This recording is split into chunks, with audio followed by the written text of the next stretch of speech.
কক্সবাজার গত ফ্যাসিস্ট আমলে সন্ত্রাসের অভয়ারণ্য হয়ে গিয়েছিল, মাদকের অভয়ারণ্য হয়ে গিয়েছিল। আমরা বিভিন্ন জায়গায় নারায়ণগঞ্জে যেমন গডফাদার ছিল, কক্সবাজারে গডফাদার ছিল।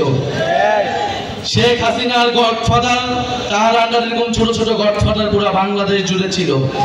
আমরা সেই গডফাদার তন্ত্র ব্যবস্থার বিলোপ ঘটিয়েছি। আমরা কোনো নতুন কোন গডফাদারের আবির্ভাব হতে দেব না। কক্সবাজারে কোনো নতুন কোন গডফাদারকে আপনারা মেনে নেবেন না, তার বিরুদ্ধে প্রতিরোধ তৈরি করুন।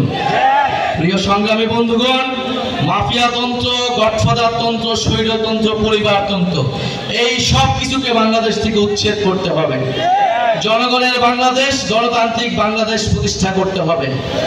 প্রিয় সংগ্রামী কক্সবাজারবাসী, এই কক্সবাজারে আমরা জানি জুলাই গণ অভ্যুত্থানের সময় লড়াই হয়েছিল, আন্দোলন হয়েছিল। আপনাদের মাটির সন্তানেরা জীবন দিয়েছেন, শহীদ হয়েছেন। আরো একজন শহীদের কথা বলতে চাই, যিনি রোহিঙ্গা কমিউনিটির হয়েও এই গণ অভ্যুত্থানে শহীদ হয়েছিলেন, শহীদ নূর মোস্তফা। আমরা চাই অবিলম্বে তাকে যাতে গ্যাজেটভুক্ত করা হোক। প্রিয় সংগ্রামী বন্ধুগণ, আমরা কক্সবাজারকে দেখি সম্ভাবনার জায়গা হিসেবে। হাসনাত আব্দুল্লাহ বলেছেন, বাংলাদেশের ভবিষ্যৎ, বাংলাদেশের সম্ভাবনা হচ্ছে এই বঙ্গোপসাগরে।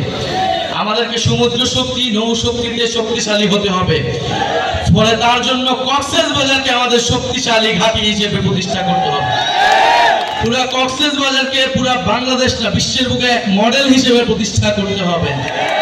আমরা সেই কক্সবাজার দেখতে চাই।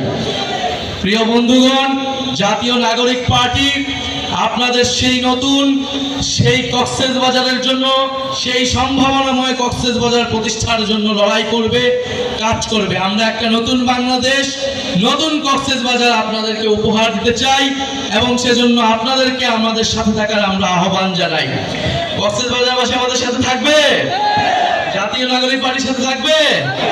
আমি জানি আপনারা থাকবেন, যেরকমটা গণ অভ্যুত্থানের মধ্যে ছিলেন। পরিশেষে আরেকটা কথা বলতে চাই, কক্সবাজারের জনগণ, পুরো বাংলাদেশের জনগণ সংস্কারের জন্য অপেক্ষা করছে। আমরা বলেছি জুলাই মাসের মধ্যে জুলাই ঘোষণাপত্র এবং জুলাই সনদ হতে হবে।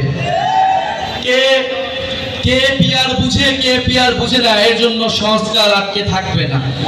কারণ আমরা জানি জনগণ সংস্কার বুঝে, জনগণ সংস্কার চায়। ফলে অবশ্যই উচ্চ কক্ষে পিআর হতে হবে। নির্বাচন কমিশন, দুদক সহ গুরুত্বপূর্ণ রাষ্ট্রীয় প্রতিষ্ঠানে নিরপেক্ষভাবে নিয়োগের জন্য কমিটি, সাংবিধানিক কমিটি তৈরি করতে হবে। এই দুইটা সংস্কার প্রস্তাবনা ঐক্যমত হলেই জুলাই সনদটি তৈরি হয়ে যায়। আমরা আহ্বান জানাবো, জনগণের দিকে তাকিয়ে, বাংলাদেশের দিকে তাকিয়ে আমরা সকল দল যাতে সংস্কারের পক্ষে ঐক্যমত পোষণ করি। কারণ এই সংস্কার কোনো দলের পক্ষে নয়, কোনো দলের বিপক্ষ নয়, এটা বাংলাদেশের পক্ষে, জনগণের পক্ষে। প্রিয় সংগ্রামী বন্ধুগণ, 3 আগস্ট শহীদ মিনারে আমরা জড়ো হচ্ছি। আপনাদের কক্সবাজারের রূপরেখা আমরা দিব, কেমন কক্সবাজার আমরা চাই, কেমন বাংলাদেশ আমরা চাই। আর জুলাই ঘোষণাপত্র, জুলাই সনদ আমরা অবশ্যই আদায় করে ছাড়বো ইনশাআল্লাহ। বক্তব্য শেষে আমরা এই চট্টগ্রাম বিভাগে আমাদের যে প্রথম শহীদ